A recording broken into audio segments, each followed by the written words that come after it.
parts of the wall. So we talk about this after. In this mystery culture, this typical culture called Liberia, under the reign of Nebuchadnezzar, seem to have the right, but no, the right is just the few that enjoys it a lot, just few individuals. Sir, please understand that we came on a bit late. Yes, it's because too many things were happening in the background. However, it's better late than never on. So we are on. All right. So where do we start? Where do we go? Well, let's start at the Capitol building. Let's start at the Capitol building. The so-called arson case is ongoing. The government, Unity Party government, they are fast moving with it. They want no delay, just like an athlete on the track. They are fast running with the case or the hearing. Interestingly, all of the bits and pieces of what they claim as evidence they've gathered show nothing strong, nothing weighty, nothing convincing. But because they have always kept grudge against CDC, the Speaker of Representatives, Fonati Kofa, and they want to prove a point, so they will claim to have evidence. The city court magistrate Ben Bako,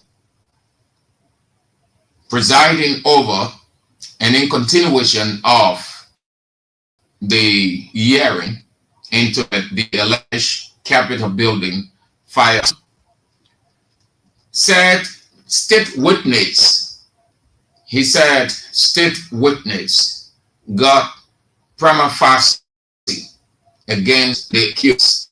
That means they have evidence sufficient enough to go into the crux of the case. The two accused are Thomas Etrich and Eric Suse. The hearing continued today, Tuesday, and one of Unity Party government witnesses would tell the court through their lawyers or with the lawyers backing that the two guys criminally agreed together to burn down the building when they bought gasoline to have it burned down, that it was premeditated with the support of the Speaker of the House of Representatives. Earlier, they said that the guy who claimed to have conducted the investigation on the grounds of the Capitol, one of the police commander or the man who was the commander there, said that they saw gas or chloride bottle, and the chloride bottle, they took it to LPRC lab, and it was confirmed that it had gasoline in it. That means the guys went there with, before then, the police director Gregory Coleman said that from the burning of the building, on the day the building was burning, they reached the conclusion that it was arson because of the thick black smoke. So from his security reasoning, whenever it means it is arson. So if any building burning and you saw thick black smoke leaving the ceiling, then conclude that it is arson. That's what the police director meant. He based his conclusion on arson from a thick black smoke. That the people we have in this country are security experts. So state lawyers also told the court today that they have convincing evidence. They collected convincing evidence from the scene, and they are in twofold. One category, electronic materials, and they will display to the court as the trial goes on. The government had accused, before then, there was and still this rift.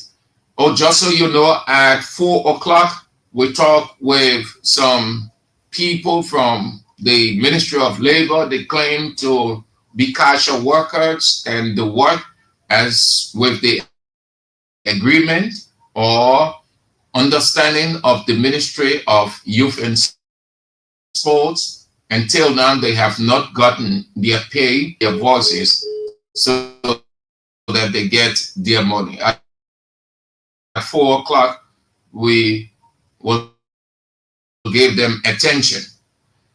Before the burning, understanding or split or confusion between two groups in the House of Representatives. It all started with the plan to remove Fonati Kofa. It all started with the plan by the government, Unity Party government, to remove Fonati Kofa. The government and the president had never ever been comfortable with Fonati Kofa presiding. When Fonati Kofa won the election, okay, were vexed. From that point, they started to find ways and means by which this man is removed. That brought the split in the House, the majority bloc, or leaving them to split between the majority bloc and the minority bloc. Clady Allison, thank you for coming on. I hope that you are faring well. It's good to see you explain everything behind the scene, but it's better late than never. Thank you all for exercising patience.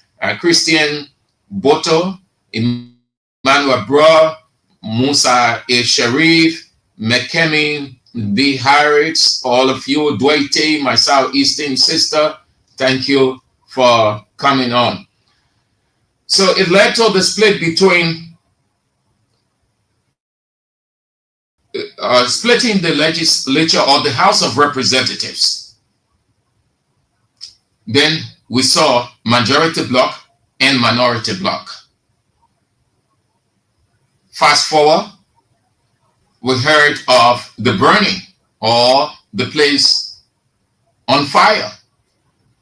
After that, the next day, the so-called security people in this country took Mr. President on the crime scene, fire scene, and there Mr. President said, hooligans burned the building. And every one of those who did it will be caught. From that moment, the police turned to the Speaker of the House of Representatives, Councillor J. Fonati Kofa. Beyond that, they started to call every person The first said Representative Frank Salfoko said he was going to burn down the building. But if you listen to the audio, it said, or he said, burn down the session or burn the session. That is a figurative expression for that they will not, or he will not filibuster on the floor. They took that and said, the man said you burned the Capitol building. So since the Capitol building was on fire, he, Frank Salfoko, put it on fire with the approval of the speaker.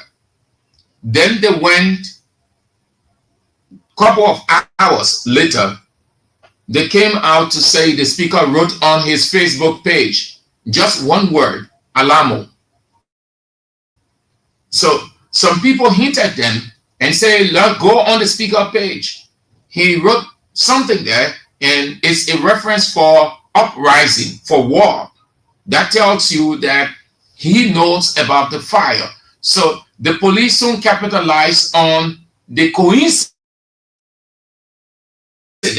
focus on CDC lawmakers. I said it, and I'm saying it, and I will continue to say it. The investigation is politically motivated, is targeted at the Congress for Democratic Change. They want to see CDC going down. They want to see CDC lawmakers going to jail. None of you listening to me should ever think that this is a pure technical issue. No. This thing has been politicized, and they know that truly they have politicized it. You had officers on the ground who were manning the place. Those officers, the police will leave them on check, on call, but rather to lie that people were in the building and these people who they called were there at the time of the burning. Their conclusion is they have set the place ablaze. It is politically motivated. It is a war against the Congress for Democratic Change. Let me take you back. During the protest, it was a targeted pick-up. It was not a random pick-up. No, it was not indiscriminate pick-up. It was a random pick-up. Random pick-up in a situation like that means it's the same as targeted. You go to a certain people that you already have on mind, and you were only looking for something to use. So they went to the pickup Carrasco, who is the aide to former President George Weah, with the understanding that taking Carrasco, bringing 10 different charges against him, and taking him to South Beach, former President Weah will have come out sentimentally and blast. So they felt that when we do this, Weah will come on, will say some things, and we'll capitalize on it because we're looking for evidence. We are being far-sighted. He never ever uttered a word. Till this day, he has not spoken to it, and he will not speak to it. They felt frustrated. What did they do? They released Carrasco and the others. Do you know the gravity of terroristic threat?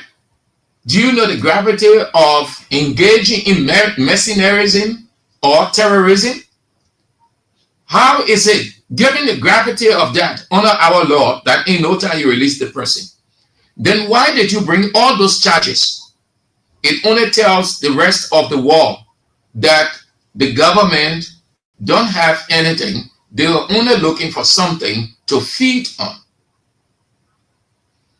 I remain resolute on this, just as I told you about the election for years. Even before I came at King's FM, I said that for years. All of the time I knew it. I saw it. We were at the National Elections Commission many days.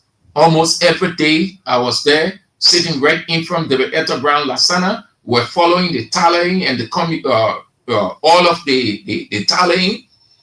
I just knew something was not right, and she showed it by her expressions.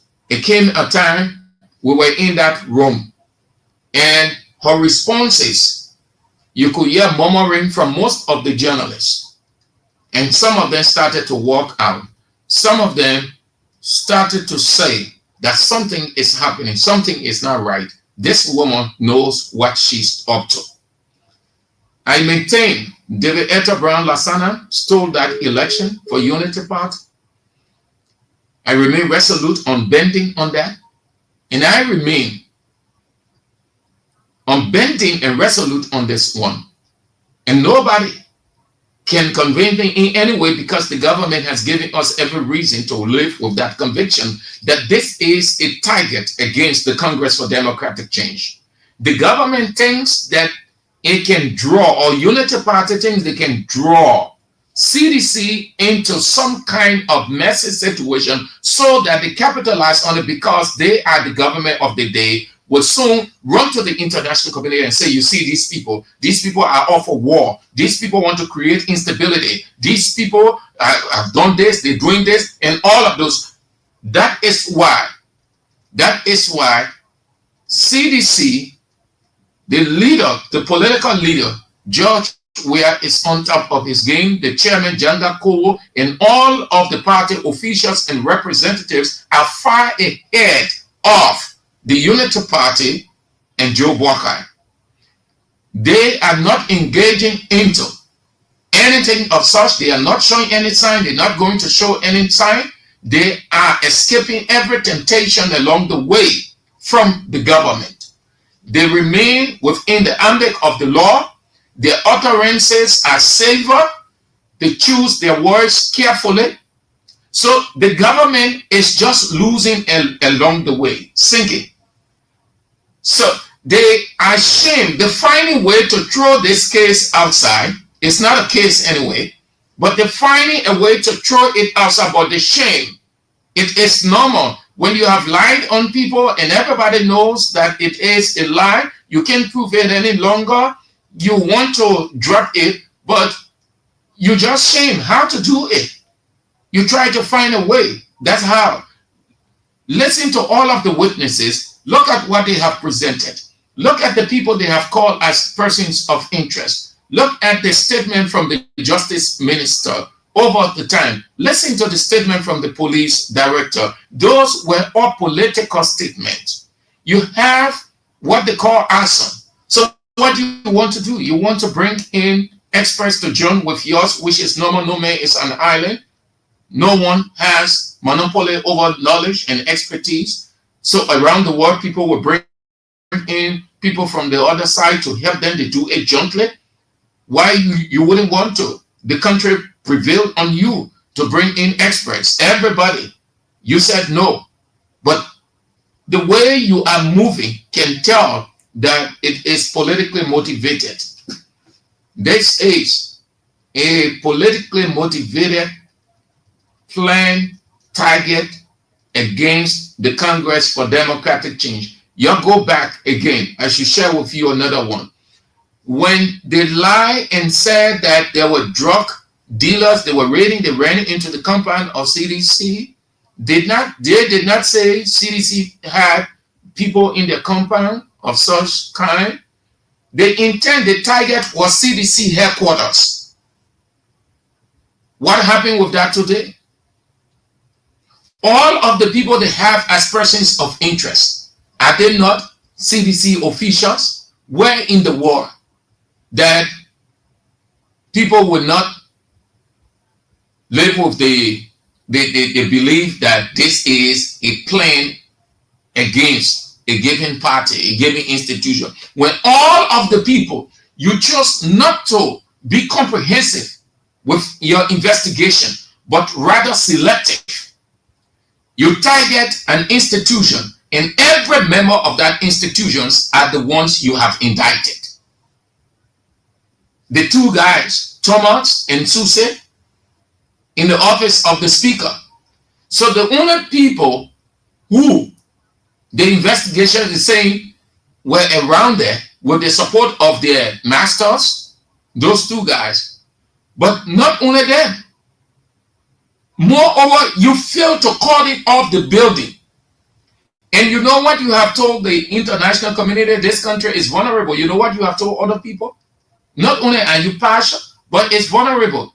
I can see why people are skeptical of giving the money here. And listen, what the government has done and still doing, you think that you're doing something right, but the government is stabbing itself in the back. That is why the things that are happening against this government, because of the evil. All right, that will be doing it for that.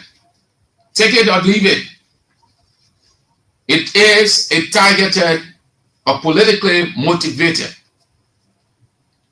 It is an attack against the CDC. None of you should overlook it. None of you should think that no, it is true. Unity Party target is CDC. What they want from CDC, they know. But I like the approach that CDC is taking. I like the approach the political leader of CDC has taken and will continue to take. You see how we are is operating? We are shows leadership than Boakai. He tried not to meddle in anything of theirs, whichever way they try to do it. When he noticed that they tried to do something to drag him into it, he's out of this country on something else. While he's out of the country, he's talking to people to help the same country, that the same government that has planned to wage war against his party.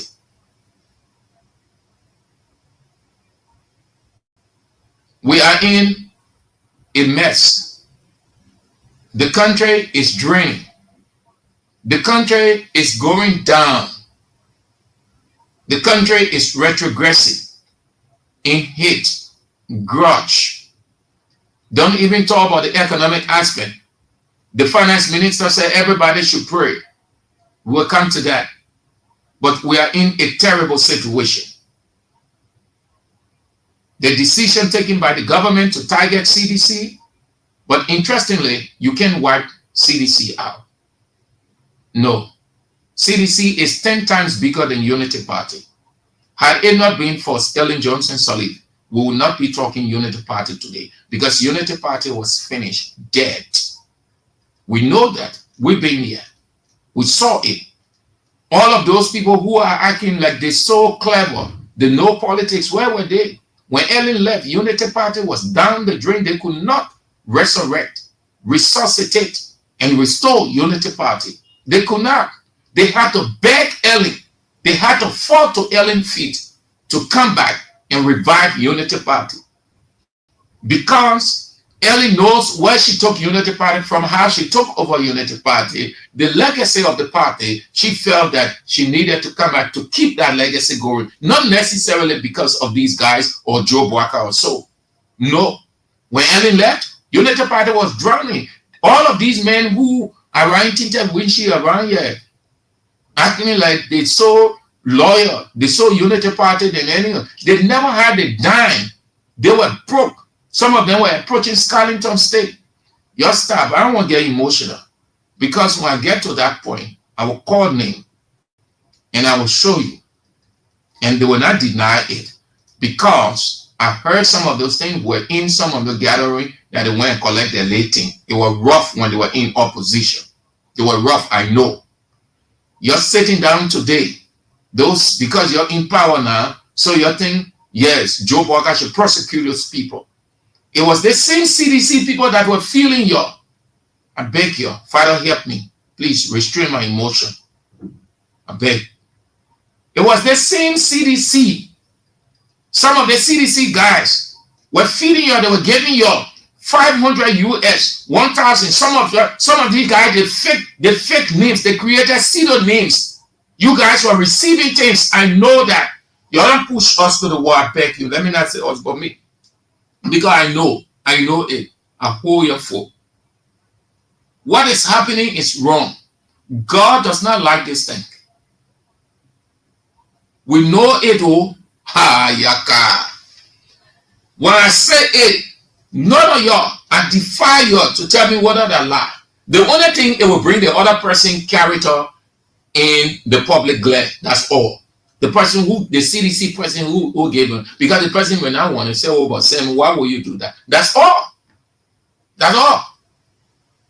If I call one of the names now, if that person isn't listening to the show, somebody will call and say, oh, Sam, aren't you saying so? And the person knows that you, well, just say maybe after the show and call, say, well, Sam, why you have to do that? Even if I did that, you should not have put it on the air. That's all. That's the only reason. You're sitting there today, you're comfortable. You think you're doing it to your colleagues or CDC. You're doing it to yourselves. You're dividing the country. The country is already messed up.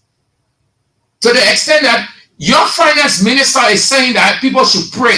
Pastors should pray for the country. You know what it means? Augustine Gafwan is a seasoned economist, one of the best we have in this country. Today, Gafwan can find solution to the problem. It tells you that it's a curse.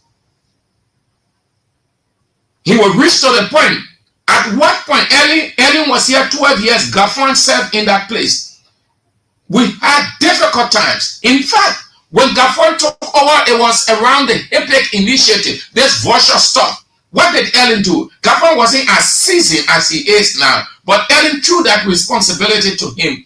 Gafwan would move from America, Great Britain, Liberia with the IMF, everything. He would just shuttle. And in no time, Gafwan solved that virtual situation. It was difficult. It was how early government started to get grants here and there to get the government moving. Everybody praising. When Bwaka appointed him, people made reference to that. That is in his credential. Gafwan is seasoned. Ask yourself, why this time Gafwan can find solution to Liberia's problem as he sits over there as the Minister of Finance and Development Planning, that he will call for prayer. It tells you that there is a curse. And the curse is coming from the devilish heart that you guys within the regime putting out. You be careful. All right. So that's it then. So today, let's go now there, open the line. Then we talk with those people as quickly as we can. Let's go to Mr. Gafwan. May the budget, the first time the budget will stay long in the secret room, society room. The Senate pretended like they did not know what was unfolding. After all of those months, the law says when the budget is passed, it is signed into law, it becomes a law. Then the next thing, it goes into printing. And then it's distributed to the lawmakers and development partners and other people. Even the media can have access to it because it is for public critique. From the time the budget was passed, they had no time.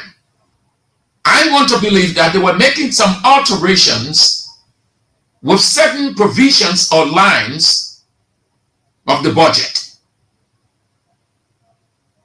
Not until the so-called Senate, I say so-called because they know what they were doing, raise a concern, then they say after they finish making the alterations in the budget what they want, then they say, okay, when we go to session, we'll raise the issue. And then we'll cite the finance minister. So they cited him. Yesterday, he was there to talk about Donald Trump's decision. Today, again, he was there to talk about the budget.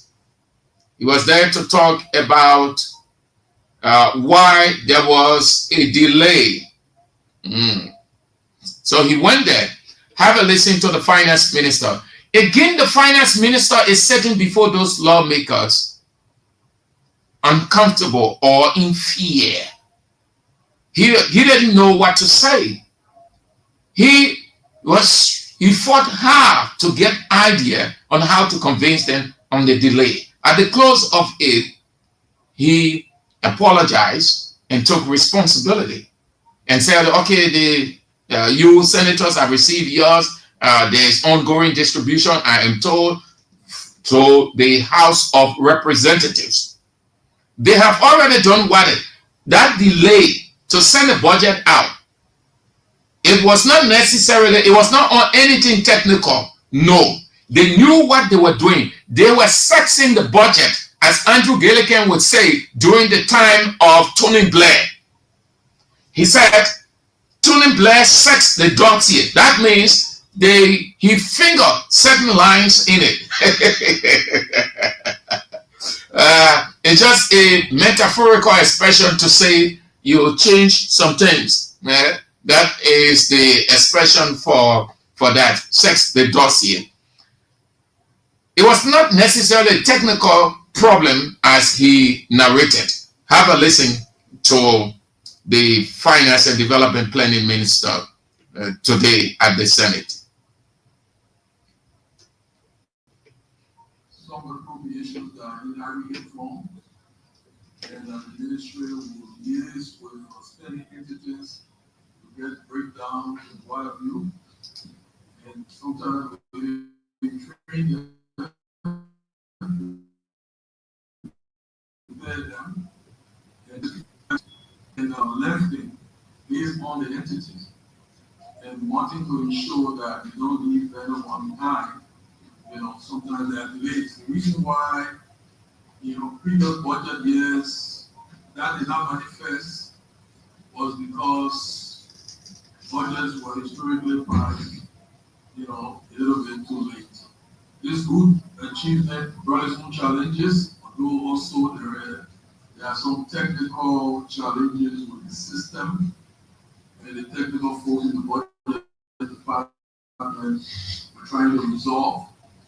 As I had briefed you, we are trying to reform the entire budget structure going forward to modernize it so that the next budget that we will present will come with a different structure. So, we're technical challenges and also trying to make sure that it meets some of the quality concerns, cause some of the delays, for which we are very, very accommodating of the concerns, and we know it, and we are taking corrective actions. But as we told you informally, the budget has been uploaded on the website, and we shared the budget. I've been informed that physical copies have been distributed. So, honorable members of the Senate, distribution, I think, should be ongoing or have been completed at the level of the House. We are distributing the budget copies to all stakeholders, partners, and others that are interested. We are printing more copies and making them available. So the budget is on the website. Let's sit down. Do people, please bring that in like that. So. Of the state and private entities are also uploading or downloading the budget, uploading it on the website. So basically, that's the issue, and that we regret the delay and the system that we're putting now. Ensure that we get as quickly as possible. I would have thought that just bring our finger, but the system inherited or I inherited doesn't provide that possibility. It will take some time to change that system to inform. Let's see. I see. Hey, Liberia's Finance and Development Planning Minister Augustin Pongapwan at the Liberian Senate today on the delay in publishing the budget. Put your phone off. Let's turn to you now. You're listening to Real Talk on Kings 88.5 with me in St. Andrews on this 25th day of February 2025. At 4 o'clock, we turn to my guests. They call themselves. Anyway, let's get to you. Have your say on 0772 23 99 33 886 30 44 97. The women's line 0777 98 0375. Hello. Hi, let's hear you. Thank you for the unique topic on the discussion this afternoon. You know, sir, these people started telling this president we are from the initial stage of the government. Can you imagine, sir, why would either want somebody do or presidential laws and then you decide to deny the person of using that law? Chief, I'm not talking about presidential laws. What I talk about, stick to it.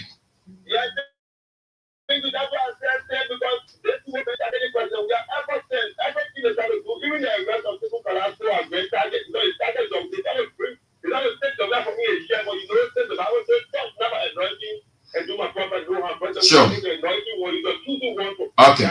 God. All right. Thank you, sir. Thank you, Sabu Rasta. Let's move to the next, sir. All right. Thank you. Let's go.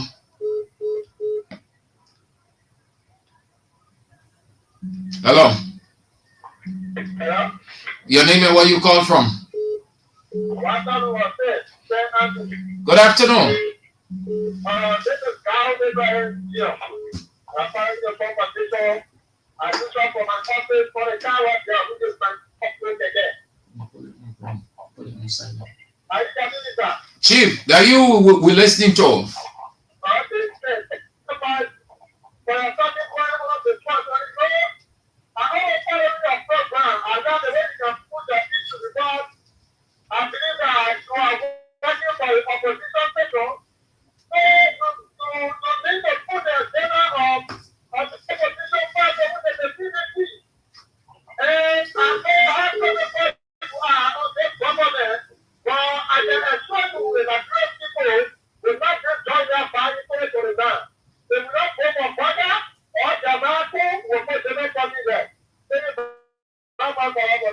Thank you. Have a nice Tuesday.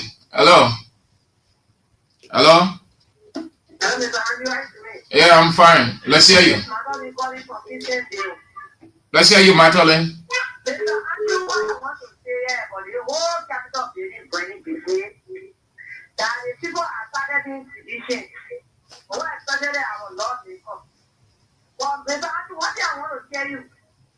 The battle is not for CDC, it is for God. God will show the people that He's a living God. The last time they invited these people with the still represented Abu Kamara, they have nothing to say. But what we want to tell is that we the women from CDC, we want to let our death in our back, in our room. We want to show them.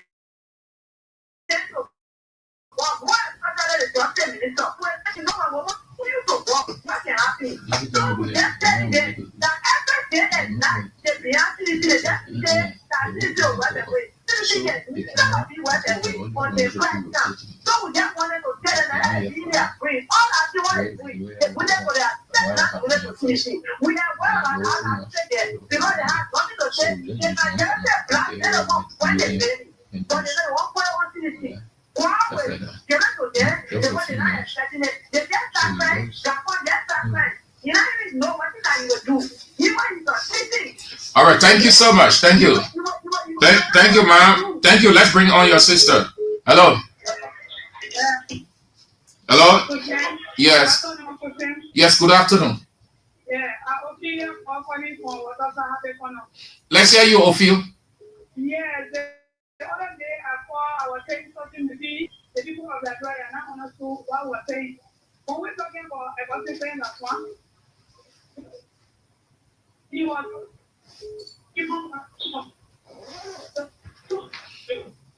Ophelia, your line cracking. You have to change your location. Hello? Yes, let's hear you. Thank you very much for the show. I appreciate you and the corporate people that are speaking for the country the right way with a great question. So, the issue of prayer that one thing that brings me to come and pray. How do we pray when I say we just stop the power there? We don't come now, those people which are over my knees will humble themselves. And pray when I will do it. What is she again? But we don't see that we are doing. So don't forget, the number you are saying just now, that when you are saying the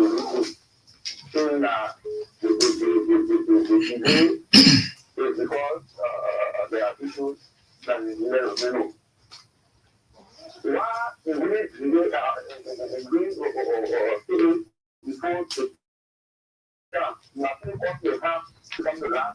All right, Chief. Thank you, sir. Thank you. Hello. Yeah, let's hear you. Let's go. So thank you for the show, my brother. You set it up. But when we want to respond to that message, when I come back to power, so that she takes the people. Then after that man, I get that is our second boss. To get with your about the power, I she take it. That thing made myself in a paper in my chat. In one of our family.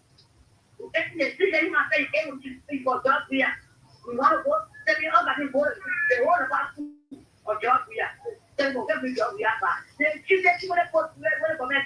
You not saying that one? Yes, I see the thing. The first thing that people you want to see, you have to say it too. You want to defend. It's everybody you see. Just because we have other power. I just think that's what I'm trying, my girl. That's what I'm trying. You just got it. Because the very little was just for power in them 1 week. That's what they're what it is. Telling you you are kidding. You are here for that. So they want me to see. Everybody say I told you that can be about any say boys. I told people like that. They say they're going to get together power. You block me, my brother. You just got it. All right. Thank you, Marcy. Thank you. Have a nice Tuesday. Hello. Hello? Your name and where you call from?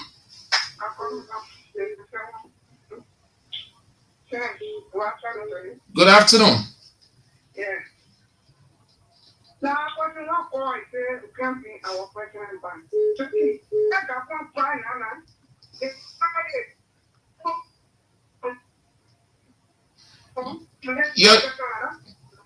Your line cracking. You want to move a step or two from where you are. Yeah, you want to come outside so that you have good reception.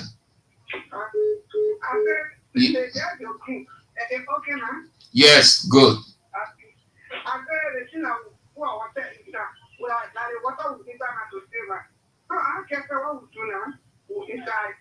We have to pray. That's what I want to pray. I want to pray for.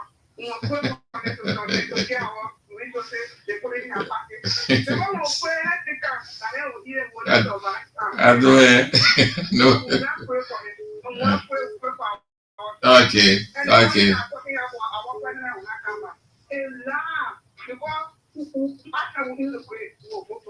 Okay. Okay. Let me bring your sister on. Thank you. Have a nice day. Hello. Good afternoon. Yeah, I was looking for this thing. As I was saying, you were talking about the finance minister. Getting me? Yes. Yeah, and that finance minister was not for years. He was letting all UNICEF, all mail.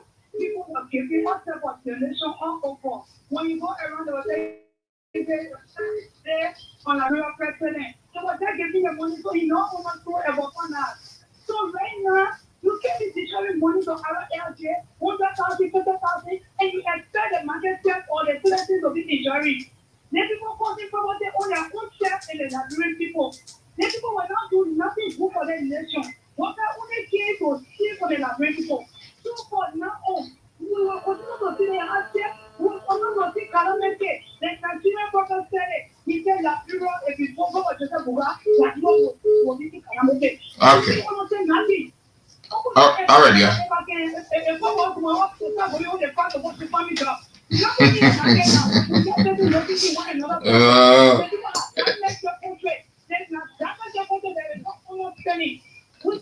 So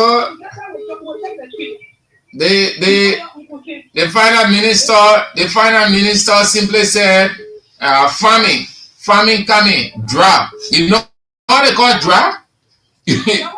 Oh, so I'm praying. It take God's intervention in Liberia. All right, thank you. Okay, thank you. All right, you all did well for spicing up the first lap of the show. Let's go to. It's 2 minutes after 4 o'clock. They're not here for long. Between 4:30 and 4:35, they are out. My guest, Augustine W. Hui. Yes, sir. Augustine W. Hui and Louis G.P. from the Cultural Workers Ministry of Youth and Sports. They aim to share light on what has been unfolding over the days. And good to have the two of you in. Good to have the two of you in. Welcome to Kings 88.5 Real Talk. Thank you. So let's start with Augustine. It is my understanding that you people, firstly, you're employed with the you people are cultural workers, eh? Yes. Mm-hmm. So what happened? What led you people to start venting out your frustration, anger? The problem with the culture worker here, speaking at Augustine, the way supervisor with UN Sport. We've been with UN Sport for a very long time, since President Eddie regime. Since President Eddie regime, we've been with UN Sport. Government come, government go, we're there.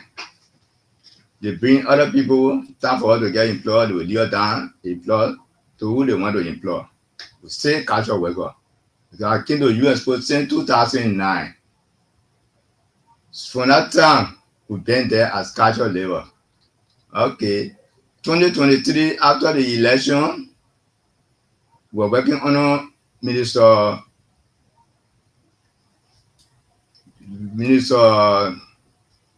UG, Minister we're working under Minister Soga as cultural worker. Then crying beyond Soga say, oh, working with you, but the money will make it very little. Play here, but. And how many dollars you people were making? At that time, we're making 5,000. 5,000 liberty. Oh man, we are suffering. Family person, the money we're making help. Until Soga will travel for us. He said, okay, what we do, I'll put on mobile money, payroll, which they call it supplementary payroll.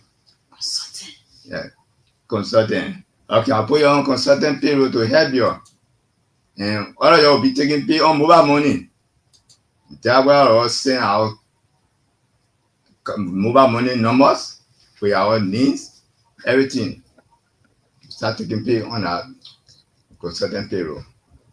When Soga waiting, the new government took over.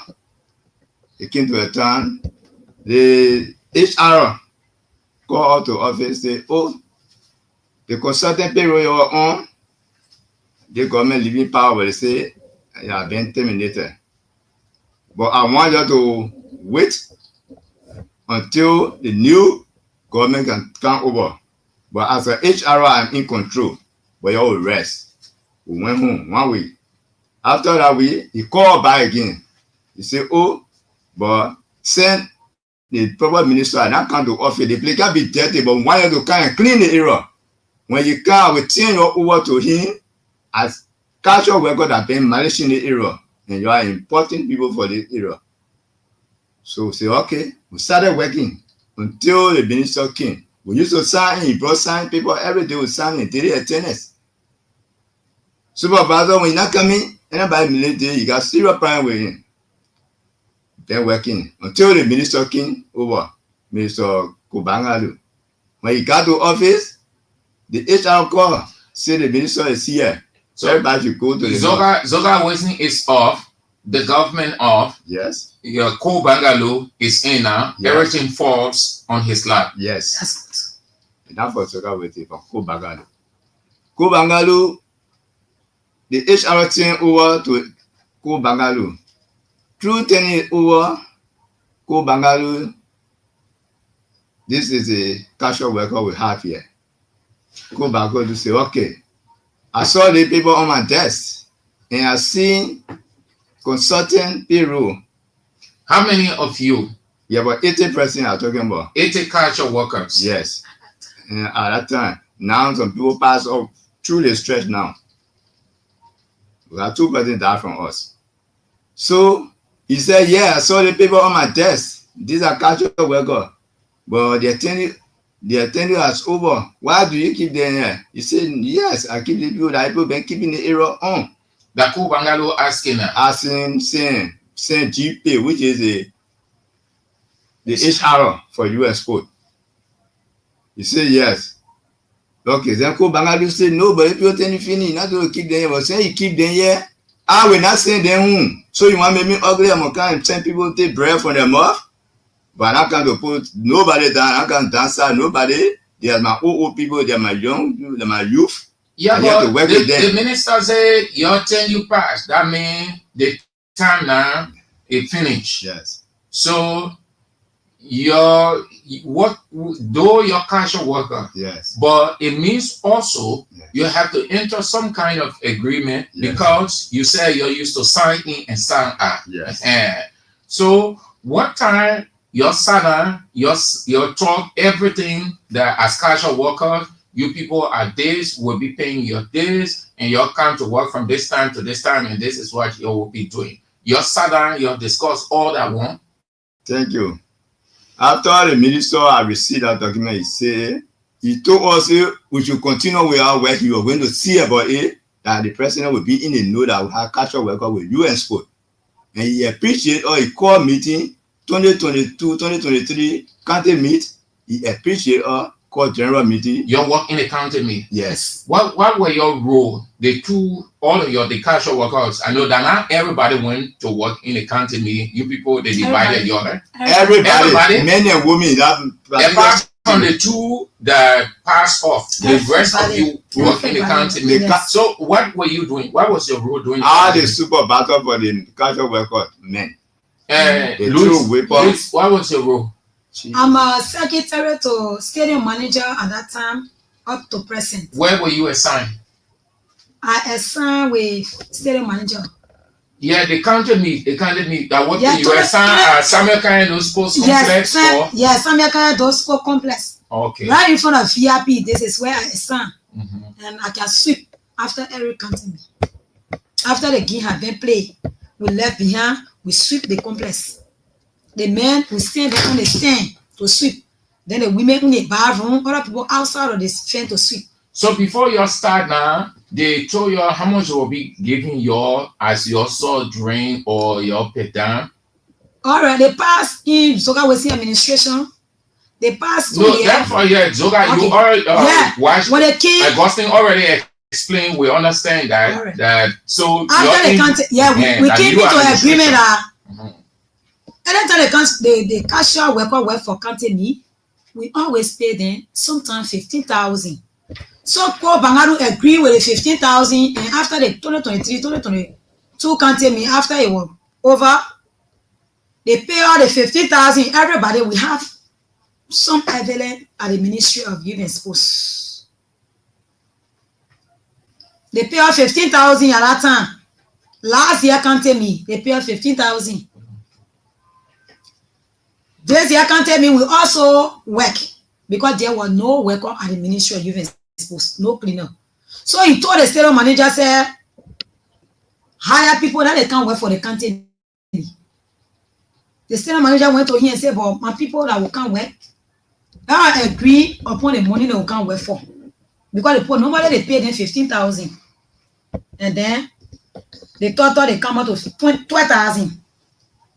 After the county me the year, Ko Bangalu made available 12,000 to pay us. As we're speaking now, the pay have been done. They pay you? Yeah, they gonna count me. They gonna count me. Yeah, 12,000. 12,000. Instead of 15,000, it come down to 12,000. Wait, that's 12,000. Yeah. So how many dollars they gave you now? For the county me? Yeah. 12,000. They gave you 12,000. They counted me that finish so. Yeah, they counted me that just in there. Yeah, they gave you 12,000. Yeah. And how much you're supposed to get in all? We're supposed to be receiving, each person will be receiving 15,000 after every county me. So they gave you 12,000 this year. Yes. All right. So we'll be at the Ministry of Youth and Sports. Some enter different way. For me, I enter through the cadet program. The National Cadet Program, enter through the National Cadet Program, Ministry of Youth and Sports, 2019, January now. I left there up to Zoga Westing last time. Because the cadet program lasts for 3 months. After the 3 months, the ministry. Yeah, but Louis, the people gave you now, the people gave you 12,000.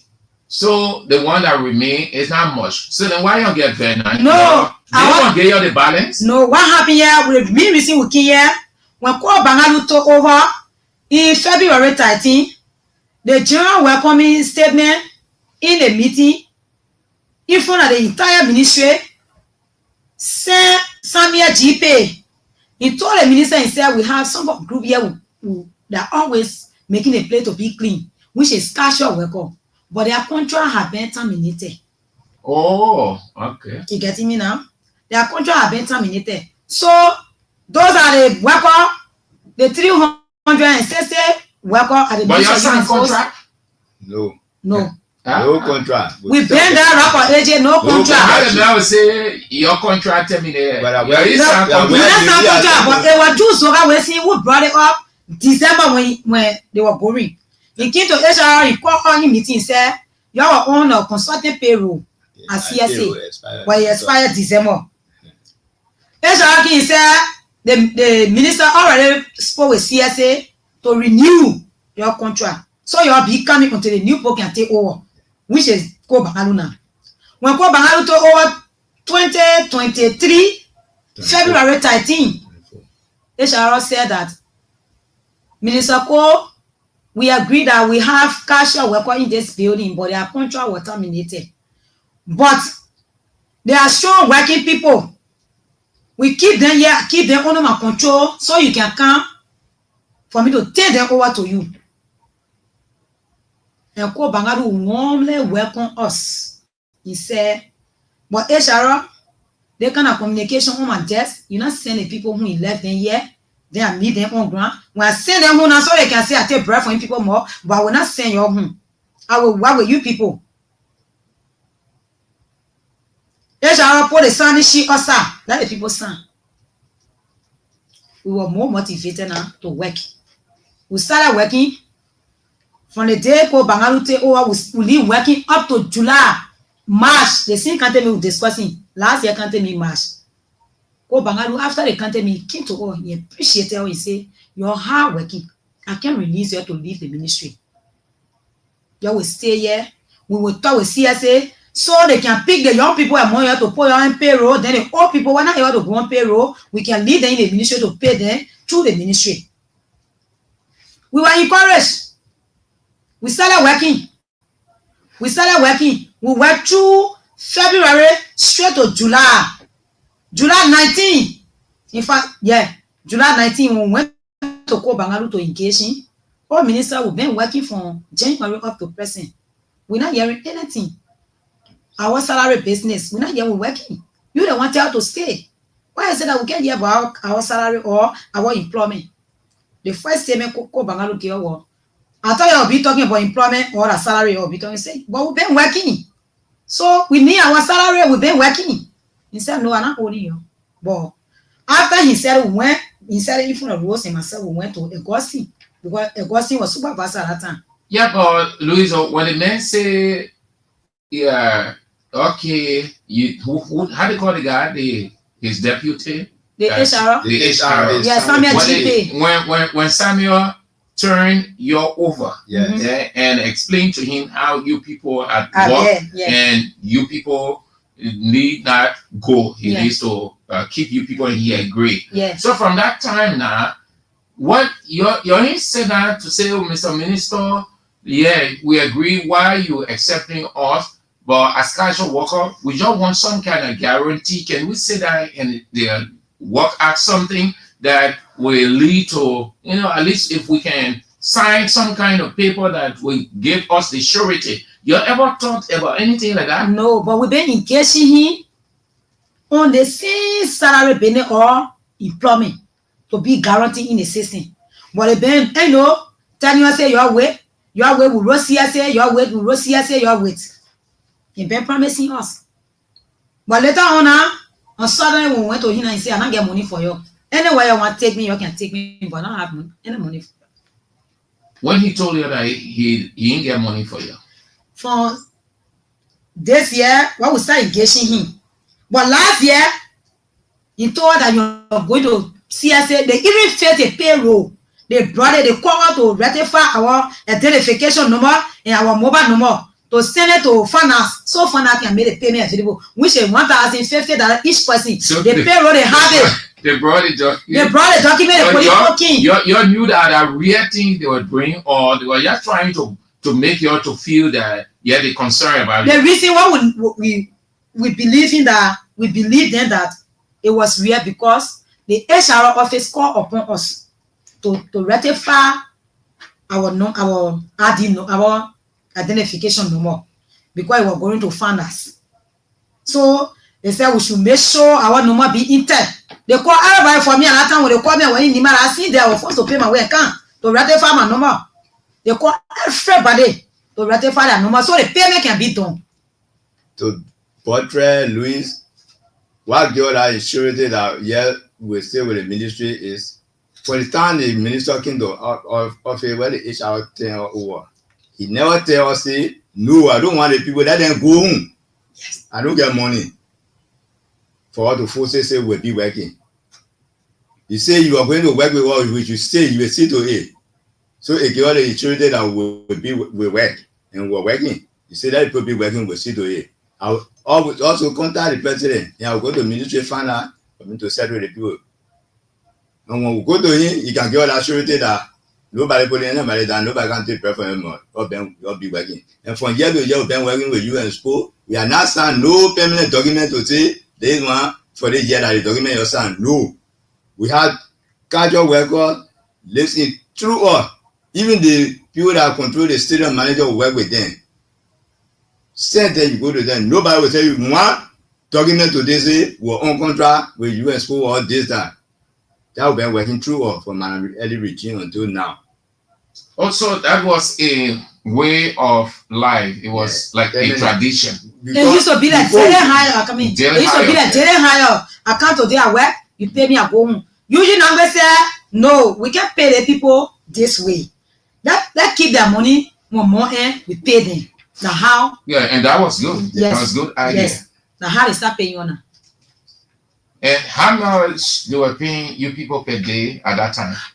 Before George we had to over, they were paying us.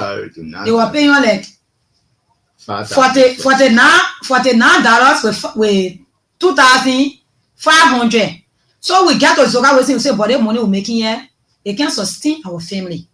You need to seek to it that the president help us to tap our salary up. So Zoga with him ran after it. He can say, I'm talking with CSA and finance. Thing will be better. Early 2023, we started receiving $150 US until Zoga Wazin thing can be over. Then Unity Party now. They came now. They promised that where we are. We got So that 150 before Zoga Wazin left. He left you at 150 yes, US. Yes, yeah. The 150, the last payment was done in December 2023. 150 US. Yes. With how many dollars Labor Day? No, it was like 30. $150 Yeah, 150. So he left you at the rate of 150. That means you people were taking 150 United States dollars. Yeah. That was Yoga Wazin left. Yes. With you. So after he had told you to go, the Deputy Minister for Administration, which you call Mr. Henry Newton, I approached him. I said, Mr. Newton, this is the situation. The Assistant Minister for Administration, Silema, came to us and say, you're going, Minister, I get money. If I said, no, it was not the agreement. You need to pay us. You got use over 7 months without pay. Then you're telling us to go home, but you will pay us. That time, Mr. Newton said, no. Those people say, no, we can't serve them and that. But we make sure to work to have the salary, pay them when we have to send them to go home. Then they will go. So there are two things here. Yeah. You want your money and you want employment. For now, we want our salary more. You don't want employment? No. For youth and school, we don't want employment. You ain't gonna work with youth and school. No. You just don't work. We want to work, but not to be youth and school. No, we don't want to work with Bangalo and team. No, we're not certified with you prefer to work other place as casual workers, but not at the Ministry of Youth and Sports. No problem. Exactly. So you're demanding your money. Wow, pay. And how many months? 7 months. Each person will be taking $1,050 US. 37 months. A good money here. Now, the other friend, they said, we see you go after money that was kept, they say, you're doing contract from that December. They leave it. Nothing they not give to them. There's some of us. The assistant minister, after the assistant minister for administration came to some of us and said that for you're young, we're not trying to get rid of the old people, but you stay. When they retire the old people here, we will do direct replacement with some of you. And they did the retirement. 36%. They retired them from Ministry of Youth and Sports. We were expecting them to pour on the the permanent employee, the old people. Yeah. Okay, so you wanted to go in their space. Yeah. And what they assured the assistant minister for administration, she assured Rose and myself personally. She came to us. As we're speaking now, she requested for our document. She have our document in your office. So you want your money, and according to you don't want to work. We don't want to work with Bangalo and team any longer. Did you went to him, you're engaging and say, we won't work with you, we want our money, please get our money level. Yes. And he said, not only us. The few time we start with our placard, because we know cause trouble, we get our placard on the road. We started with the placard. We engaged him yesterday. We went to the office. He went out to be fun. The only thing you ought to talk with they call police for us. The police came. So they go, they step in the area. And the third time call the police on. When the police came, Kubagaru was not in the office. He came out to the EMA office, the Deputy Minister for Administration, the Assistant Minister for Administration office. So yes, all that one is so now. Yeah. We're playing our partner. Yeah. So after, because he will not come and get your money. So after, what you people going to do? You went to him. He say he ain't get money for you. Yeah, he say. So after now, what you're going to do with as we're speaking right now, Bangalo has issued against us at the Temple of Justice. And the sheriff just carried the letter. People call from there that Bangalo issue against you. Why you want to kill him? You go placard your hand. You carry the ministry. You carry that one in the break. Yeah. You're working. Yesterday, the communication from the email office when they call him. But you're threatening the man? No way. We have our recording. And other people in the ministry will know. When you went to talk for your money, you people are not using some threatening. No. Nothing. Our placard is still available. We can show it to the public. Placard and then you say something. No. Journalists were all police we were never threaten him. We not even see him. From the day we started at the 2 weeks here, we have not laid Uncle Bangalu yet. The only person that came to her for the first time, the very first day, it was the assistant minister who came. She said, "But Louis, let me ask you, a surprise at you." I said, "In which way, minister?" He said, "Ask Gertrude. Gertrude spent 10 years before she got employed me." I said, "So because Gertrude spent 10 years, I should spend 10 years before you employ me?" Now, how I answered that question, she left. Then the deputy minister for administration came. He said, "If you can't leave the role, I will come with my car and damage you because you are disturbing the entire ministry." The minister went to court according to you. He issued a rate. That we want to kill him. Rate of summer or rate of arrest. We don't see the letter yet. But then he said, listen, he said, according to him, yesterday, so, one of the police people. Let me know what the sheriff say. Because when you go to the sheriff can show you it. We were not there. We were not there. That someone received the letter that the minister. But you ain't organized, you ain't get leadership. We are the leadership. We kill the people. But you should have the rate. You should be. No, the people went behind to minister. You can suppose we were away here.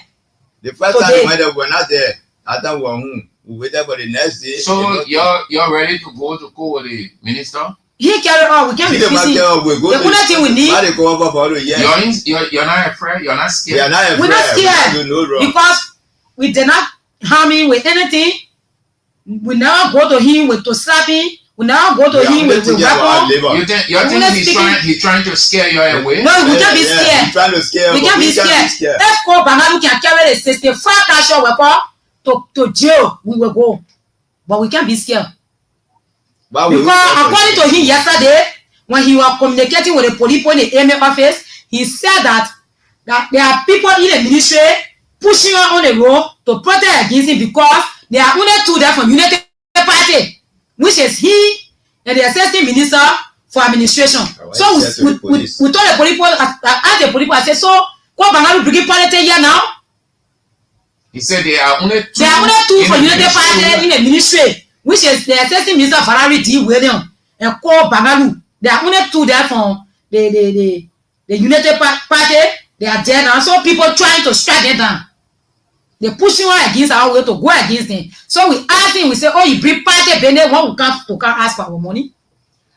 So before we go to the line, Louis and Augustine, the man carry out the court. He carry out the court. He got the court. Temple of justice. We are not. We've been telling. I know the law is for everybody. Yeah, we've been engaging the counselor. Abraham, we've been engaging him. I've been calling him since last week. I've been calling him because for us, we are poor people. We don't have money. We calling everybody attention, international people, to come and fight a battle for us. Now, only God will carry him. Ko Bangalu said that he's a lawyer. It will carry anywhere. Nothing will come from our aid. So this is the reason Ko Bangalu take out to Temple of Justice. But we call the international community to come on our behalf.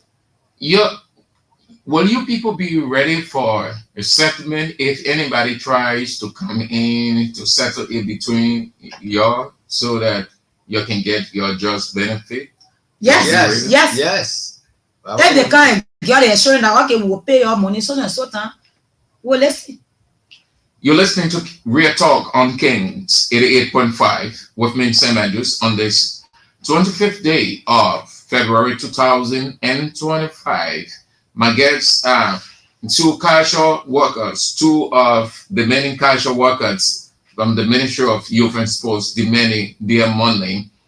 Promised them they have not received it. They don't want to work with the Minister of Youth and Sports School, Bangalore. Again, they have worked over the time as cultural workers, and they are demanding their money.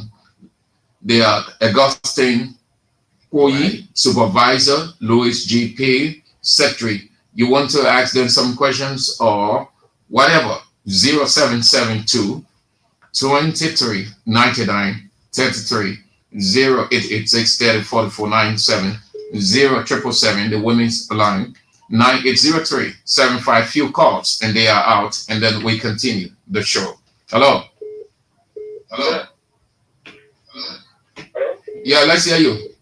Yeah, let's hear you. You are on the air. You are on the air.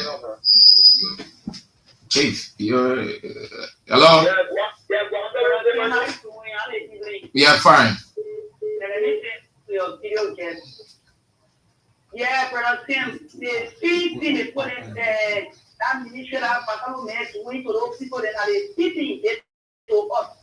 That's why they to text people. They call police come out there. You always used to be in the habit of calling police on people to put on that people. They speak us while before our culture was got there, so that we teaching your salary. And just what is we to the people, the people they put them working all along. How can you be on Facebook? So your therapy, so can use them. And when they go and talk about their money, they say there was nothing, and we all listen to that. And they go and they after they go, they were protecting me. Listen to it. There was nothing especially remark. Thank you. For him. So maybe because they see that he is a lawyer, and why he wants to take that advantage. Thank you. So I encourage them. They shouldn't be afraid. Let them go to court. When they find person when you can put an inch or the court can see none and be a good is they will see it. So thank you for having me. I'm happy I said for your body for the PhD community. Hello. Hello? Your name and where you call from? Yeah, good evening, brother Andrew. Yeah. It's Kamara calling from Broad Street. Let's hear you. Yes, thank you for your studio guest. I will tell my sister, the reason why people play for all of us in the country is because we're waiting for special people to come before we come. You will not give up. Anywhere you are embodied, anywhere you are and we the plan and care for everybody that treating the prayer in the citizen in the prayer, that making them will stay there for in their position. Okay. And we push that because we swear that day and then. All right. Thank you. Thank you. Hello? Yeah, Andrew. Yeah. Hello? Yeah, you are on. Something, member of the Unity Party. So to the issue, you see our brother there, we came to power to treat people bad. We came to power to do the right thing. So if we will have, alright, I will come back. So if we will have people doing the wrong thing to the citizen, we will not accept it. Because similar things are happening to the people there, happening to the ETS officers or the two, that the people fall down. We all are Liberians. When President we have took over, he never put our brother down our in the government. He left it there so they can win. So what that government should be putting people down. That's why we support the president, but we're not tolerate people putting the people down, taking food from them more, and treating them as animals. We will not accept it. Thank you, sir. Thank you. I will be in a defense to be able to talk about it on the radio, and we will defend them to the letter. Thank you. So thank you for having me. Hello. You are on the air, sir. Hello? Yes, sir. Your name and where you call from? Yes, Let's go. Be snappy. No, sir, I expect today for people to take this video against the rescue government because it's not so all that they keep to rescue and government is a continue with it. Why your friends stop there when you begin for them, Andrew? So why people who told the people that the whole Baba told the people that you need to rescue the people? Say you need to rescue the people. Why you trying to pay the people? Say, Andrew, why you can't feed the people? All right, Sabu Rasta. People who shoot your husband, people who kill your toilet. Why you trying to pay them as a rescue? Thank you for the opportunity, President. Have a nice day. Hello. Yes, let's hear you. Thank you very much for the show. Yes, people there because the law is not functioning now. That's a frustrating aspect of the whole discussion. Because these United Party people, anybody tells you they are right. You see what happening in the country. When that might carry a case against another person, once you are opposition and you never person is right. So how will I say that's the positive part of voting? Thank you, sir. Thank God for that. The way you put it, that's why I was thinking that I move better. All right, thank you. Let's bring on other people. Thank you. Hello. Hello? You are on. That person went off. Hello? Yes. I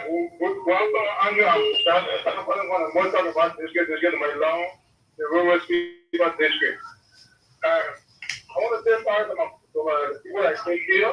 And somebody I would like to say, this time, the people that make the whole country, the one that can get there, the one that they know to enjoy the food of the country. Do the former that the necessary. I was someone who for 7 months to get out there and I present their family and you know, get up to. People the board of you will tell you about salary or put that divided and people want to take anywhere. Anyone is saying, I don't come for one of you. You go into the minister and get family and then to bid. So you see that nobody is committed. But what I don't know, somebody is gone. After they take that, they're going to now still. Thank you. Hello. Hello. Your name and where you call from? This evening, that's about trial. Let's hear you, sir. Yeah, I want to ask a question to look at. I think you're talking about there are 7 months salary is equivalent to $1,050. As they said, they did come up with one conclusion. We still use now to say their salary is $1,050. Thank you. Hello. Hello? Hey, good evening, Mr. Andrew. Let's hear you. Mr. Andrew, are you sure that people doing? People children work to get their daily pay. They don't get paid. If people don't take it hard on their way, they will start on the people from the state. The better thing right here. Go children like respect. You don't give them their money. They pay their way to go to bed. Pay their way to go to bed. Because students got to pay rent. They treating it like that. I'm going to accept our prayer. The because of what we're doing. Who's our your mother and father? One day, I want to come to them. Thank you. Thank you so much, CDC Papia. Thank you ever so much, all of you, for spicing up the segment. Let's go to you now, Louis and Augustine, for your response and closing comment. Thank you very much. Our reason of coming to this studio, we will not give up. We want to tell Ko Bangalu, we will not get no weapon to harm him. We only need our salary from him. Now in Liberia, the labor law is nobody who is working for $50 now. Our 150 is a decent well bill salary. We need our 150 here, where it. And the people start document that is straight to the, even how they call the police and it's straight that they were going to pay us. So we need our salary. We went to meet the president, they deny all, we never enter the area, the fence, they send us back. So we don't want to cause trouble. This is why we came to the studio to let you know that Ko Bangalu pay us. We are people citizens. We have. But I see you. We are Adika. 2005, 2000. We say working now as for now. We Ko Bangalu deny. Well, you're employed. Then you get Adika. Yeah, but we're not employed. This is why we've been working several times. We get more documents to prove that we've been with the ministry. That you're licensed. Yeah, that's licensed. So anyway, we have to pay us. Yeah, certain minister for Ko Bangalu is pushing Ko Bangalu that we get. Get them nowhere. I want to know because our usual habit, anybody that work on she dance out then without salary. In our first time, salary. In our first time, she do every region and she say only. Okay. So we're not scared. We defend our money. Louis? Thank you for the time that was given to us.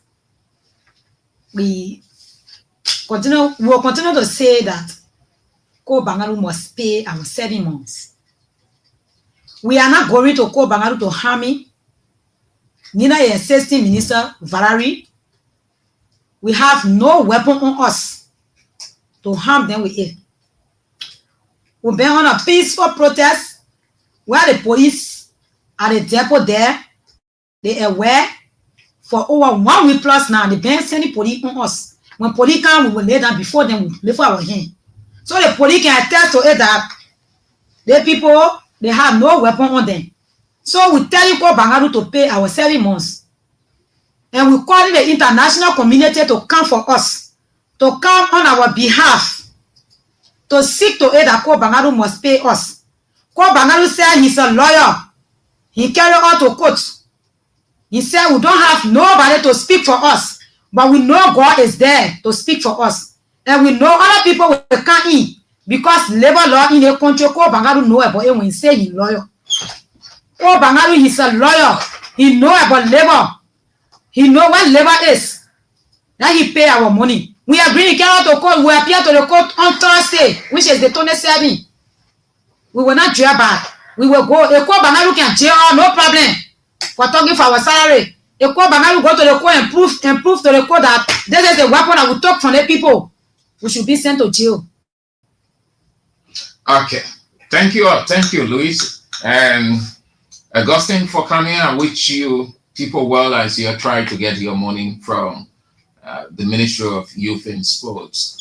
I hope that you don't have anything personal against Ko Bangaru where you say you don't want to work with you. No. Because it's suppression of the men. A working relationship is very bad. So we don't want to work on him. All right. You make a bad working relationship, eh? Suppressing of that relationship is show to us. You can cause people out of ministry. He can cause, but to start document very hard for him. Look how he used me as casual worker security as a 10% is denied to pay. Okay. So that I can work with you. When you put me down, I already say you'll be working. I'll pay you. Then you not pay me again. They say you're good. The money too much. So say that I plenty of money for you to give it to my gang. Okay. Thank you for coming. So we're in touch. Yeah. Anything we will stay reach out to help you. Thank you. Take it easy now. Thank you. You're not engaged into anything funny. No. Keep it quiet. No, and you're just just we happy are for here your to money. report. Okay. All right. Thank you. So they are Louis Augustine W. Boy, supervisor, and Louis G. P. secretary of the Culture Workers Ministry of Youth and Sports. Yeah, Real Talk explaining their condition to have their money. Okay, so we need to take this break, and then when we come back after the break, we going to get into something. The Minister of Finance and Development Planning said, pray for Liberia. Pray for Liberia. That's what he said. Pray for the country. Pray that Liberia needs prayer. Liberia finds itself in a financial terrible tribulation period. Okay. Prayer. Say my pray. Yeah, man. What that song is, I don't know if I don't pray. Man, what's it gonna do? Oh, LIB. Want to tell you that we're in a very typical, very mystery culture. You're getting to see it now. Okay. Let's have this break, and then we come to another issue on the show this afternoon. And then we are out. And say too much work without play makes Jack a dull boy. Let's have this break, and then we are out.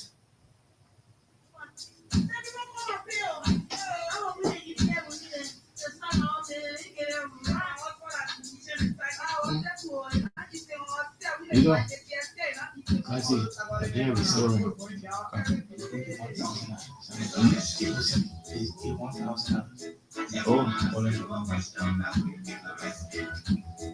Don't see. They say forgot your password. Don't see your account.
It's a shabby computer that I see.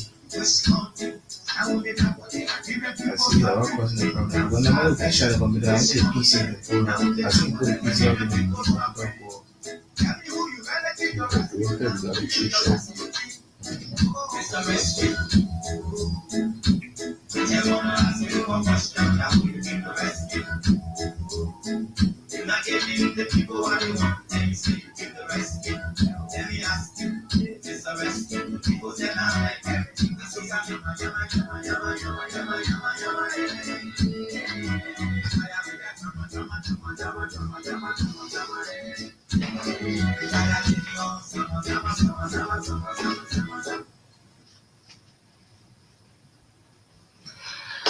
All right. Yes, rescue. Rescue. Okay. So we are almost out of time. We are almost out of time. So let's go now to the next issue we've got to talk about. So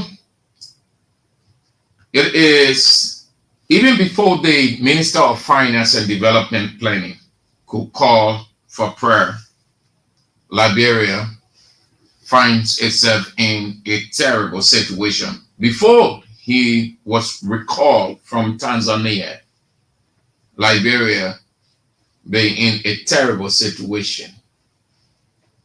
When Bouaka took over, everything changed. Liberia faces a dire economic situation. The Minister of Finance knows. When he took over newly, he said that the challenges ahead are gangantuan. That's how he described it. He is a man of words. He knows words. So he said gangantuan, but they were trying to find solution to Liberia's problems.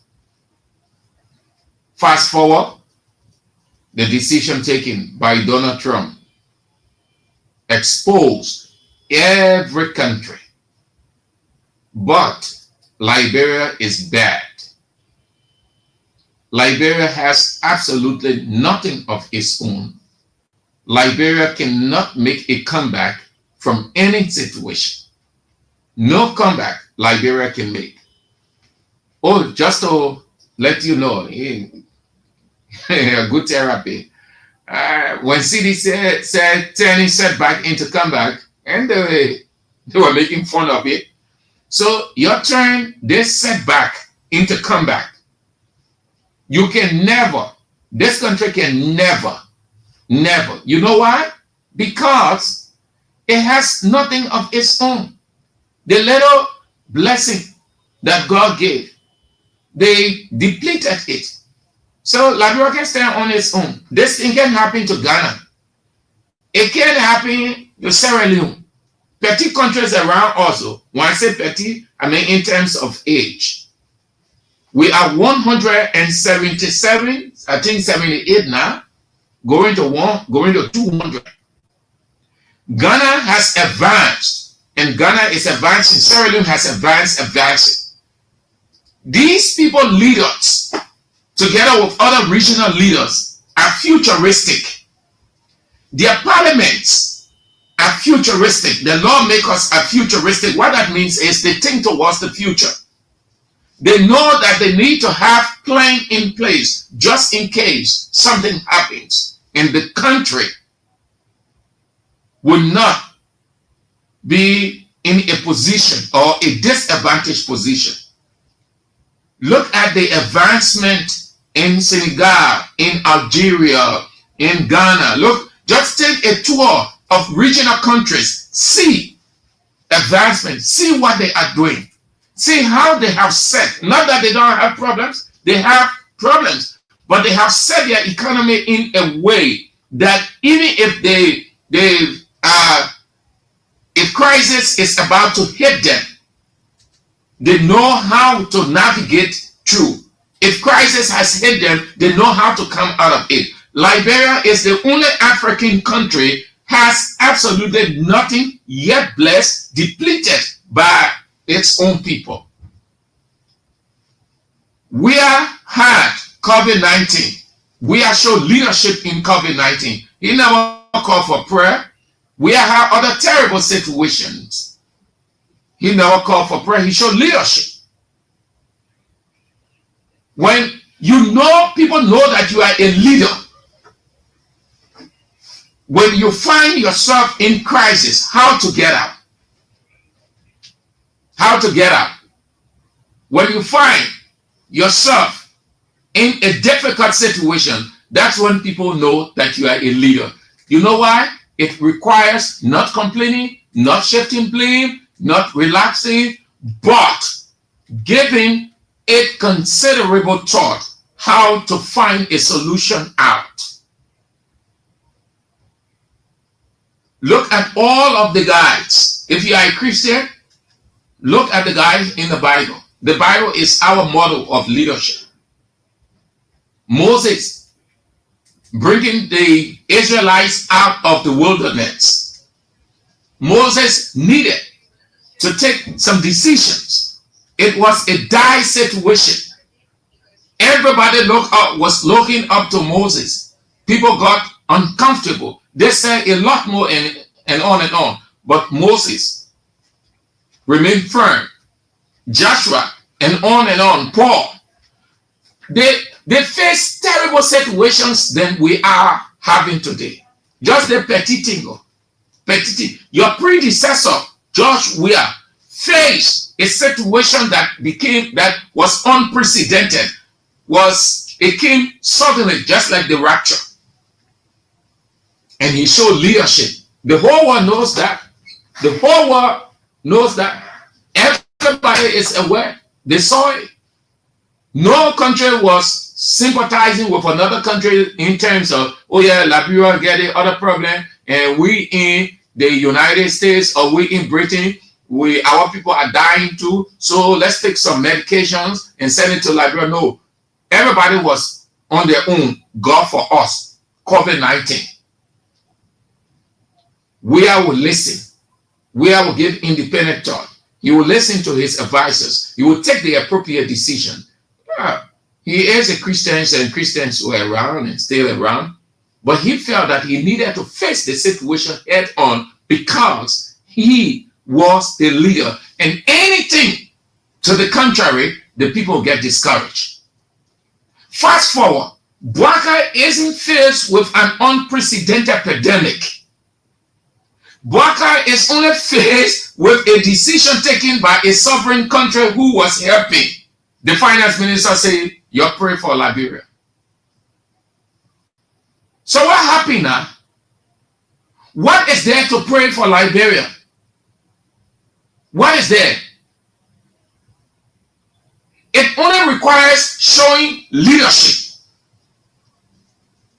That's all.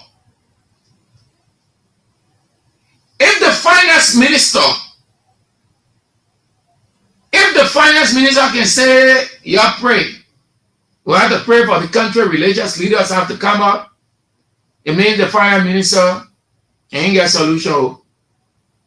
It's difficult. The man was at the Senate today. You can see the man's countenance. That means his body formed. The man running out of ideas. And I like how AB put it last night. And when AB was explaining that, I just said to myself, if this was in another country, you will see that honorable thing. That means that minister will resign. It doesn't say that you are inept. It only means that You fail to find a solution. There's nothing you can do. So let somebody step in who has. And we see it all around. Gafwan, I expect that you will do the needful and say, Waka, yeah. I can't make it. Find somebody. I'm out. It wouldn't take anything away from you. For the finance minister of the republic, the chief economist, to reach the point that the country must see God's intervention, it means he ain't got idea. Nothing there again. No idea. So do you need to pray for Liberia? No. Does the situation require prayer? No. Does God want prayer from Liberia? No. Has God listened to prayer from Liberia? Billions, trillions. Has he not answered? He had. Liberia is rich. Liberia should be one of the countries. Donald Trump taking this decision will say, yes, we have this. We have a plan in place that we can live out this crisis. Exhume the American government, squash or cancel everything. We still have something to survive on. But because the country resources given by God to be used for its development and in times of crisis, they waste it to foreigners, get the thousands and millions of dollars in their pockets, that the country should exalt, worship them. And now the crisis is affecting everybody. The crisis is affecting the 45,000 cars. The crisis is affecting the 570,000. The crisis is affecting RLJ. The crisis is affecting minority bloc, majority bloc. The crisis is affecting everybody. And let me say to you, listen, I have said I don't want to be like sounding like a broken record. What I can say to you, that be careful. The later you have managed it, don't be wasteful. Don't go on extravagant spending spree. Manage the little you have. Businesses, those of you with different situations, the little cash that you have, manage it. What the finance minister said was simply what I'm saying. It will get hard and harder.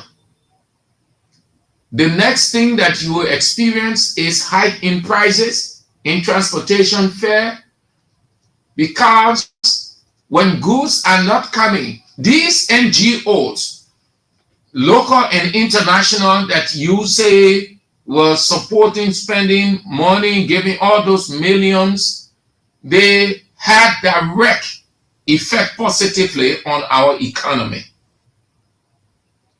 With nothing of such happening, there's every likelihood that some strenuous measures will have to be taken. You will see things getting high. You will go to place. It wouldn't be a surprise if you went to buy a bag of plastic water and they told you $10. Don't get vexed with that person. No, if you have the $10, just take the water.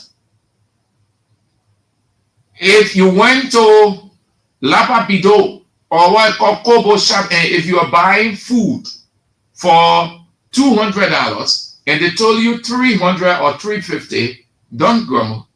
Don't be surprised. Let not be a surprise to you, rather. And I'm not saying that what you business people should start doing now, but I'm only interpreting the minister's statement when he said we have to see God's divine intervention. What that means is solution is far. So everybody now has to tighten their belt. Everybody has to trim their preference or preferences or desire. Everybody got to be self-managing. So if you were cooking, focus cups of red or 5 cups of red every day, you have to now reach the decision to cut it down to 3 so that you have reserve. In the absence of reserve, when you run out of everything, then that's drought right there. That's famine. So the minister calling for prayer, that's how I can interpret it, and that's what it means. That solution is far, far, far. F-A-R. Solution is far. In not near. It's going to take. But before Trump took the decision, what did Gafwan say? Gafwan, listen. Gafwan is ceasing. This whole country knows. Gafwan is ceasing. Gafwan is one of the best we have in this country. Gafwan is clever. Gafwan is a genius. No doubt about that. No doubt. If Gafwan can reach the point and tell the whole nation, the whole world, that Liberia, God's divine intervention is needed. So, MOGs, WOGs, and when we're telling you here, your talk, you say, oh, they think we're talking that nonsense. In fact, we are opposition people, that's why we're talking like that. And you're saying it now, hey God, it's just that I'm having some technical problem here. I can't get that stuff from, let me see. And that area, isn't it the reality we are experiencing so? And as the prophet said, let me see. Though I'm experiencing some technical problem here, but I will try to get it. That's why it's always good to have a backup. Once you have a backup, you're not the same thing. Hey God, I will get it. Yes, that's the same thing. That's the same thing. You see, the prophecy has come to pass. The prophecy has come to pass. It's going to be tough and even tougher. So be wasteful. Gafwan has already said it. There's no other way Gafwan can say it. And the prophecy, wasn't it prophesied? Isn't it the reality? Yeah. The prophecy has come to pass. Listen carefully. Listen. If there is no way that our country is saved, we cannot practice in our respective professions. When we are at war, pastor will not be respected to go to church to. So where we are, the war, economic war. Today, we are citizens. If there is no way that our country is saved, we cannot practice in our respective professions. When we are at war, pastor will not be respected to go to church to preach. When we are at war, medical doctors will not be able to go to hospital except for coercion or sanitary condition. When we are at war, lawyers will not be able to go to court to practice. That's why when you see these things happening, whether you are a lawyer, whether you are working on profession, you got to step down and protect your country. Definitely. And the thing will be in senior pastors. So with this Donald Trump decision and the confirmation by the Minister of Finance. So with the pinch, with the effect this thing is having on the economy now, because it has taken effect already. You think it's only for the radio station? You think it comes and say, oh, that Sam Andrews, A.B. William, but we are seeing can sit down on the radio to be talking, organizing, tell, say, oh, pastor, then can talk. You think it's affecting us only? It's going to affect you. You're going to see too now when things get hard, how many persons going to put offering? How many persons going to pay tithe? How many persons going to give goodwill? Because when things are tough and the money is not forthcoming, you're going to experience two significant things as pastor. One, your membership will drop. Because once the people don't have money, they won't go to church. You know that is the typical character of most of the people. People go to church when they have money to show up. Once they don't have the dollars, they stay away. Secondly, you will not have the kind of the kind of generation, revenue generation. The people staying away that wanting your membership will drop. 2, when the membership drop, money will not be forthcoming. So your offering will be low, your tithe will be low. They're not leaving, but as far as they're concerned, the contract is high. So they ain't get the money to go and pay tithe or to get offering. And the same thing if you are talking, and you see the prophet say that what we are now, when they be telling your pastors the things that are happening in the country, you open your mouths, you're taught. That thing was something happening will affect all of us. You say, oh no, yeah, you only go on the pulpit and preach and prophesy. And you see it now.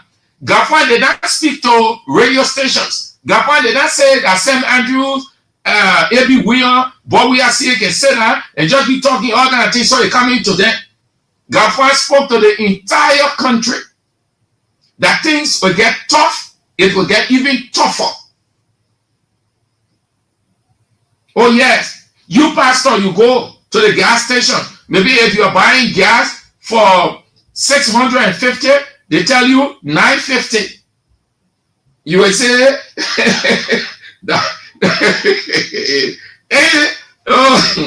yeah. God can work through human being.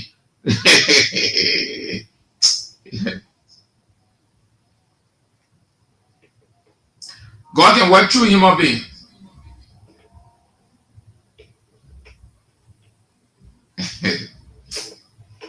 You ain't ready. And you see it?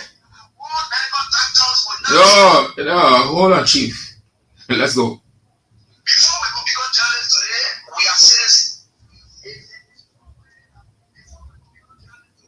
We are citizens. If there is no way that our country is safe, we cannot practice in our respective professions. When we are at war, pastors will not be respected to go to church to preach. When we are at war, medical doctors will not be able to go to hospitals except on coercion or sanitary condition. When we are at war, lawyers will not be able to go to court to practice.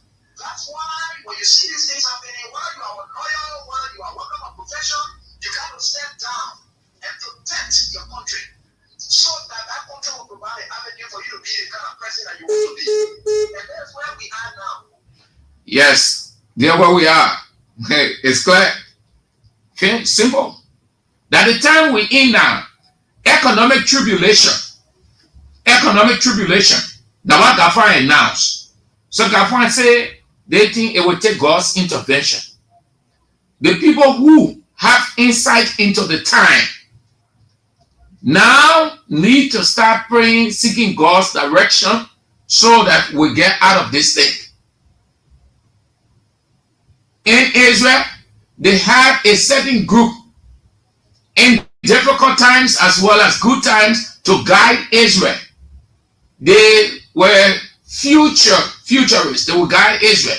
They call them the sons of Issachar. You find them in 1 Chronicles 12:32. So the sons of Issachar today are the pastors. So when you say, oh, pastor, they're not talking. You say, oh, the people that are opposition people, that opposition radio, they don't mind it. They just say that they talk all kinds of things. Yeah. And you heard that one? It will affect your membership. It will affect almost everything. Everybody will be affected. School fees going to go up. Membership, enrollment at schools will drop because parents will not have the money to pay school fees, especially when it has skyrocketed. There are too many things. It will affect. Ask the people who study about the economies, about society. You speak to them. You ask them. They will tell you some of these things I'm saying. Once a decision is taken at that level, it affects every sector of society. Everywhere. It affects everything. Not a single aspect is left out. That's why when we say, oh, you're not talking, not that we want you to talk, but it was imperative to speak against some of these things because the people took their decision based on what they have seen. Do you know that one of the reasons what happened to that capital there and other issues, you know that the people vexed with Liberia, you don't know that Liberia has a very bad image, this government has a very bad image out there.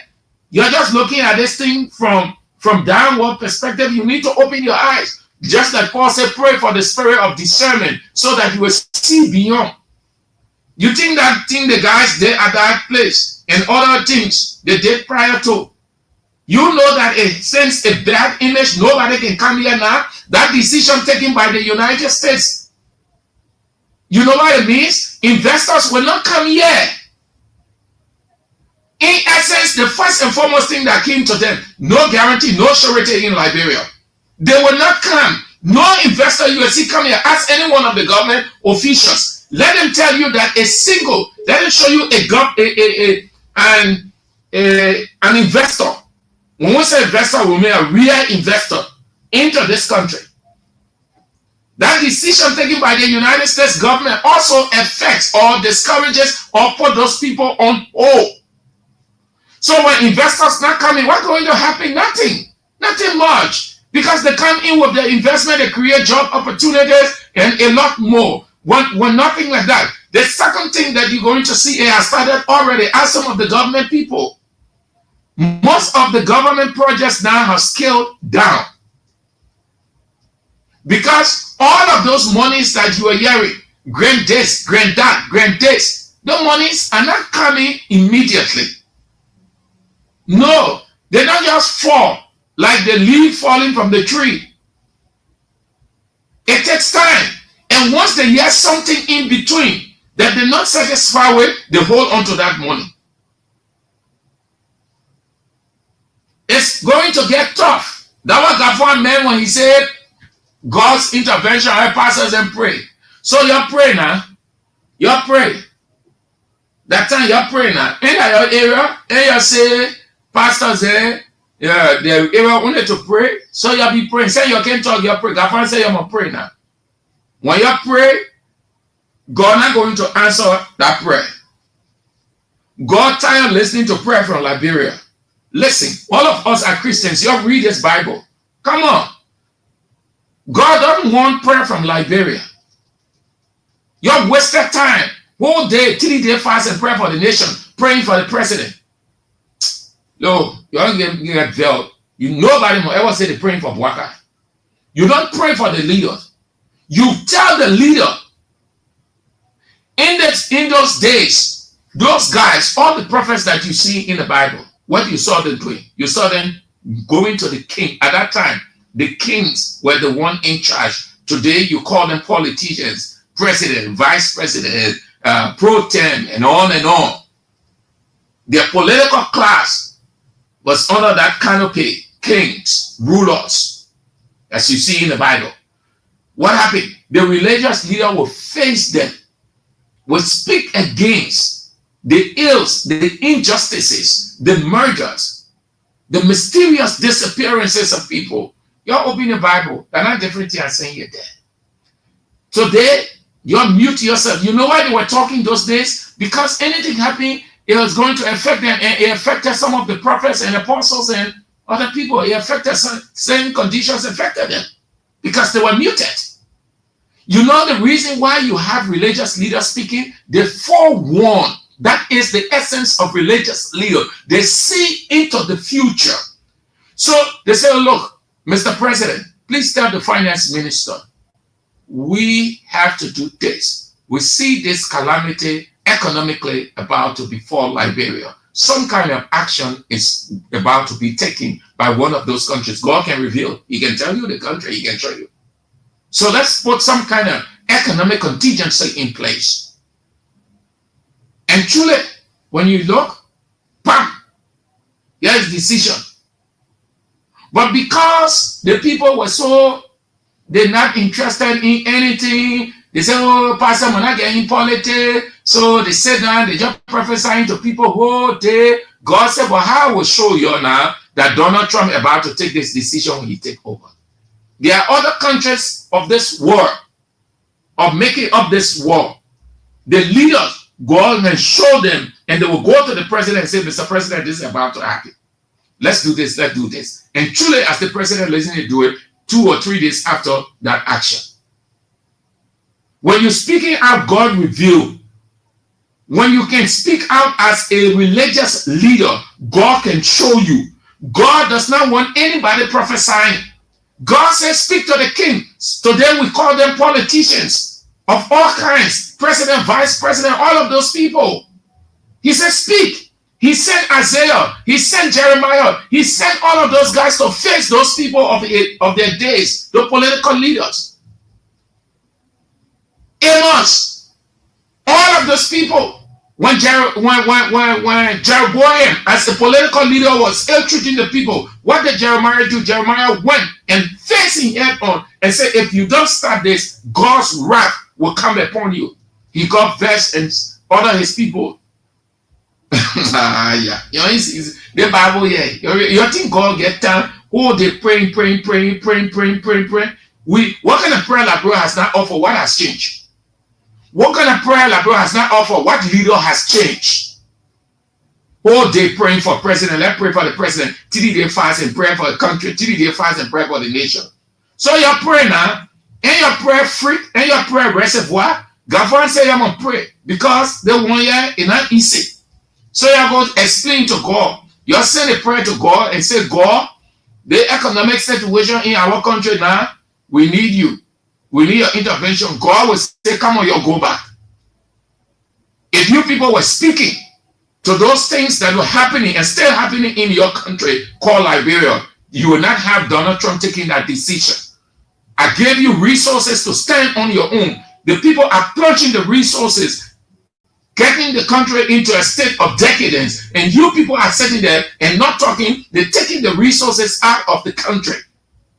Listen, do you know that Liberia, God set Liberia to be one of the African countries that people will feed on, they will run to us for assistance and a lot more. But that's what greed can do. So you pray, yeah? You pray. You pray for LRBA Finiwo, Gafwan Finiwo on. Today he was at the Senate again, explaining. So let's take a few calls and then we are out. Yeah? 0772 2399 33 0886 30 44 97. The women's line 0777 9803 75. Few calls and then we are out of the show. Yeah, let's go. Hello. Hi, Mr. Andrew. Yeah, let's hear you. Sir, the people should pray for the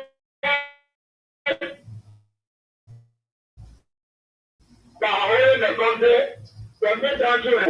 Everyone of them are going to go to here. By the time they go to here, they say John. Okay. All right. Okay, thank you. Hello. Hello? Hello? Yeah, you are on. Yeah, thank you, Let's hear you. Let's hear you.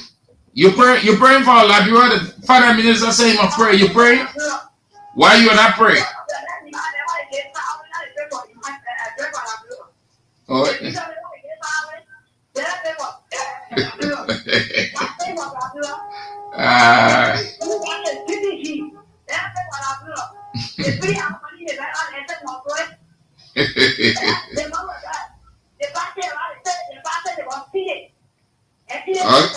All right. Okay. Thank you, Baba. Have a nice day. Boaka is a deacon. So the first person that needs to start praying is the deacon. Hey, man, deacon in your church. Hello? Yes. Let's hear you, Pastor. You praying for the nation, the minister saying my prayer, and you heard it, man. So you start praying. That's one of the other things. People don't pray for the nation that is corrupt. God doesn't need prayer. I keep telling you here. God, you want me to keep to the prosperity of this country. That's the reason why you got a violent like you are so regular. Nations will come to Liberia. Nations will bow to us. But you have to prepare yourself for that glory. So the government should do the first step and try to corrupt the second, and they are dividing the country. Matthew chapter 12, verse 25. They say they have divided a kingdom second after that is scripture. And therefore live unto the Israel income. You know this, the United States of America, the United Kingdom, the United Arab Emirates, but the one that prays, how will you work? You down thousand people, you kill the mother people there. You do all the how will you pray the evil? Just as the money power of the positional, and denounce them, reject it, confess it, publicly, before we get that in. But the key that God show us, as Christian leaders in the Congress of Liberia, that's all Pastor. Okay, Chief. Thank you, Pastor. Hello. Yeah, lawyer radio. Yeah, that's the time I mean, what I'm talking about this my down and rules because this boy is a man of peace and he's a man of war. So when you pray, will you honor the decree, the command of the finance minister? Hello? Will you pray? The finance minister say he will pray. More pray, rather. Yeah, why would I pray? Pray for Labor. We don't have no pray for everybody here. The man say my pray so America will not cancel. So America will not cancel use a project to Liberia. I cannot pray for something that is divine. The president knows the unity. Anyone that unity is the project when we pray, God will enter the prayer. But what is divine? You want to go for he getting more outside and he said we will pray. All right, thank you. Thank you, Chief. Thank you. That's what I don't know. Thank you. Hello. Yeah.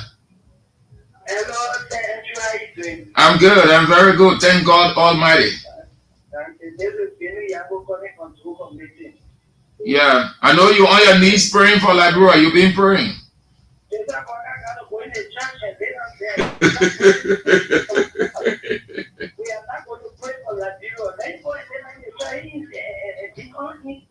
So when you go to church now, when you go to church on Sunday, and the pastor say, let's pray for Liberia. So you will not pray?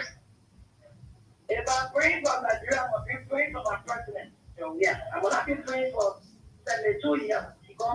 Then you pray for his disaster, so if the pastor, when the pastor say, let's pray for President Boaka, so when you get a pastor crossy, yeah? You get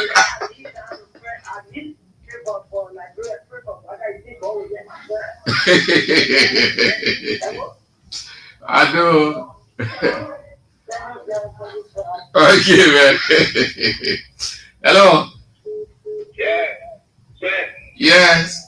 But man, I will not pray for the government. So what I want to tell you some of the secrets of the government. And man, I was sent to money, and so you are born lost. Last year, November, they call him Johnson Harris. Up to now, the chief of staff and the government have not said anything about it. The man lost from GFA hospital. I want you to please take the case. All right, Chief, thank you. Okay. Hello. Hello. Mm-hmm. How you doing, Drew? Yeah, hello.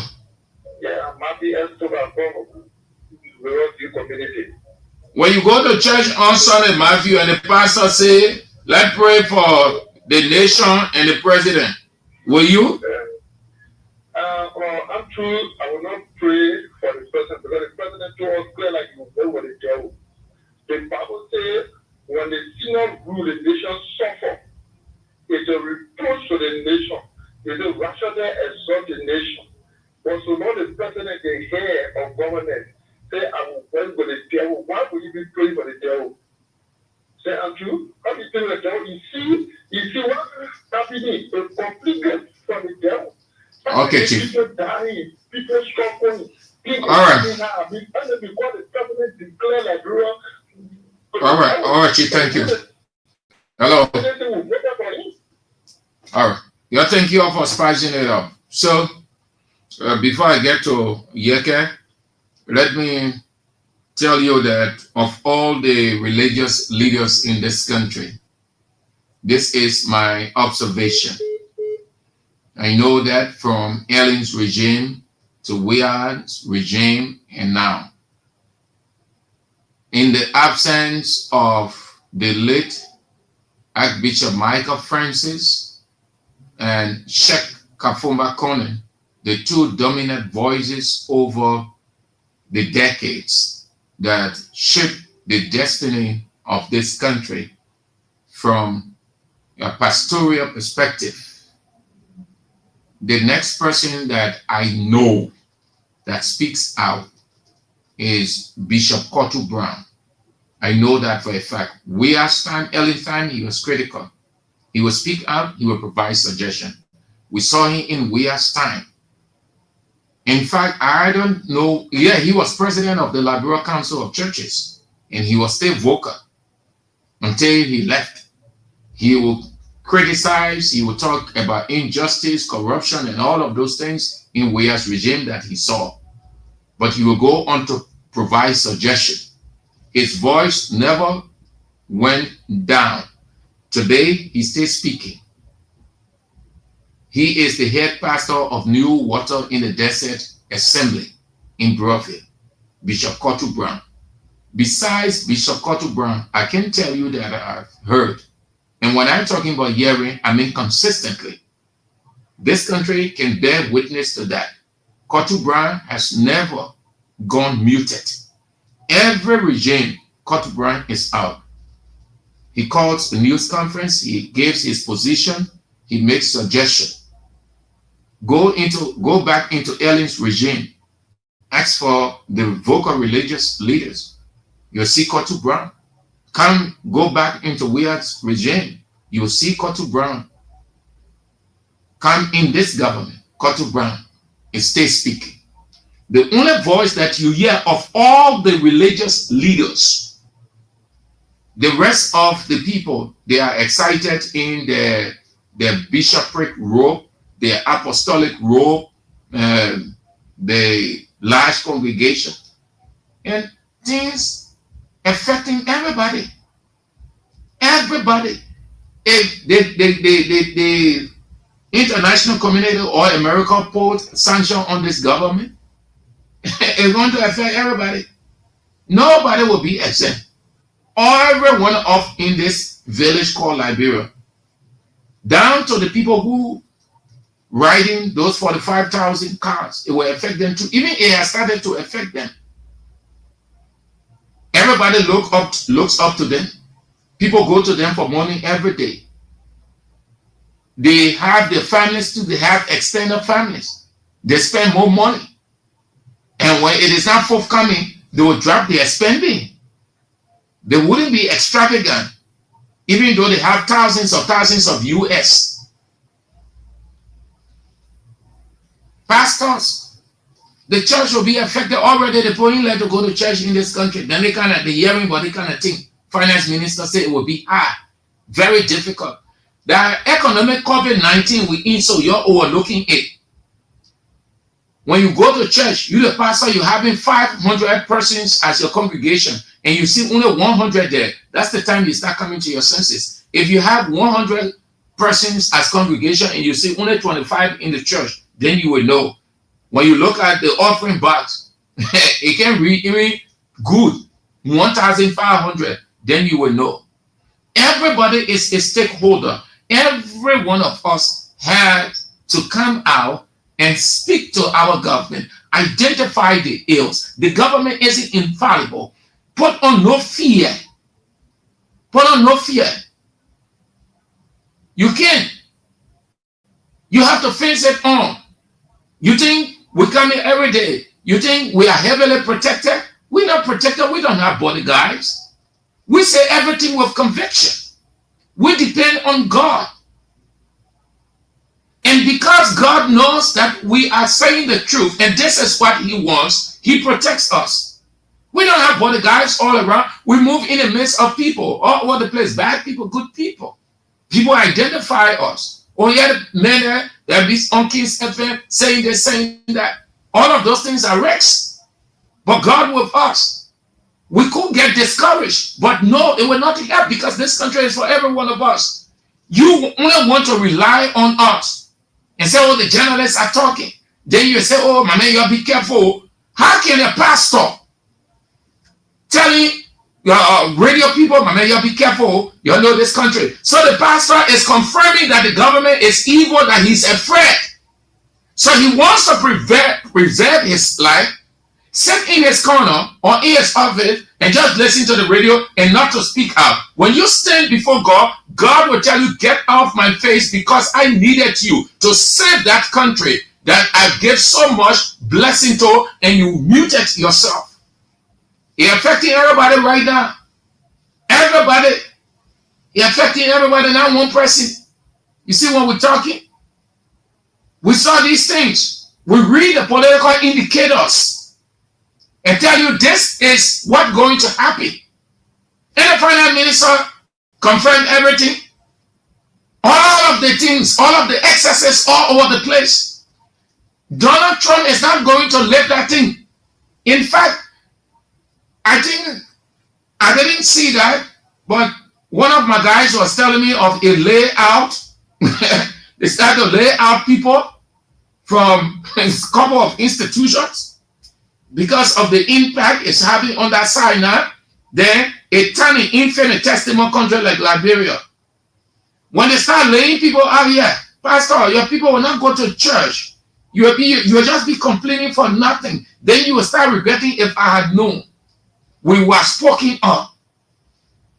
You afraid to look at Mr. President and tell Mr. President this is wrong. You're afraid to look at Mr. Minister and say this is wrong. You're afraid to speak out against the excesses, the ills, the widespread corruption. But you will rely on journalists. Yeah, my man, you're brave. The journalists, then they can talk. We want no praise or praises from you. We are playing our part. Today or tomorrow we'll leave this earth. God will say, yes, you people have the responsibility and you people live up to your responsibility. You think that God will just send you to heaven because you pay tithe and offering, or you encourage the people to pay tithe and offering, or you prophesy to them? The role of the pastor is, one of the roles is to safeguard society. That's why they say religious leaders are the mirror of society. They see beyond the present. That's what the sons of Issachar were. Look at 1 Chronicles 12:22. It tells you the sons of Issachar who had understanding of the time, so that Israel will know what to do. So let's put it in our context. The pastors who have understanding of the time, so that Liberia will know what to do, so that Joe Walker will know what to do, so that Pro Tem Yomli Kanga will know what to do, so that Speaker Kofa will know what to do, so that Deputy Speaker Thomas Fala will know what to do, so that all the people will know what to do. The sons of Issachar who had understanding of the time, who could read into the future. The religious leaders, one of their responsibilities is to help safeguard society. And they can guide the leadership on different issues. You say, Mr. President, this thing here will cause economic, one of my grammar used, he said economic batikezi. It will cause economic batikezi. So, Mr. President, let's put this in place. Let's do this. Call your finance minister. Call the other economic people. Let's sit down. You know, pastors are informed people. They are in every field of life. Pastors, they're just like the lawyer. The lawyers are well informed. They go to the depth of issues. There is nothing you will bring before the lawyer that he will not have an understanding. The lawyer is always at depth. That's how the pastor looked. The lawyer is not an ordinary person. He reads into the law. He interprets the law. He has an understanding of the legal perspectives. That's why we go to them. And then they tell us, okay, do this, don't do this, say this, and at this point in time, it's going to be this way. And as you do, that's how it works. They have understanding of the legal time. The religious leaders have understanding of the religious time. I see you, man. I see you. The news is on. I see.